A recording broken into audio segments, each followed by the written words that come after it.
La préparation s'est bien passée, ça fait un mois que je suis là. On a alterné les entraînements tous les jours et parfois 2 séances par jour. Avec le président, on se voit 2 fois par jour. On a d'abord fait un très grand brassage puisqu'il y a eu beaucoup de départs dans le club.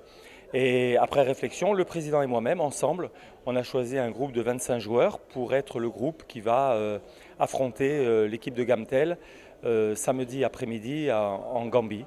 Les préparations se sont bien passées, j'ai fait les 4 matchs amicaux que j'avais demandé et le groupe maintenant, je pense, est prêt pour affronter la première compétition de l'histoire du TAS en CAF. L'état physique, je pense qu'on est bien. Sur le plan technique, j'ai une bonne équipe. Après, le problème est l'inconnu. Il y a 2 inconnus. Il y a d'abord l'équipe de Gamtel parce qu'avec le Covid-10, ils ont terminé la saison au mois de mars dernier. Ils sont en regroupement depuis 2 mois, mais il n'y a plus de compétition officielle, donc on a très peu de repères. Et puis la deuxième inconnue, justement par rapport à des joueurs techniques que j'ai, c'est le terrain. On est en Gambie, en Afrique, on est en période sèche, le terrain ne sera pas bon. Et ça peut être un handicap pour la qualité de mes joueurs. Si je le voyais, je serais un magicien et j'interviendrais déjà pour faire ce qu'on ne doit pas faire. Alors, je le vois avec optimiste, avec ambition.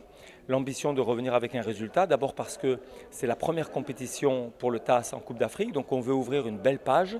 Et puis aussi, je sais que le TAS a des grands supporters, on veut leur donner satisfaction et un président ambitieux qui est exigeant.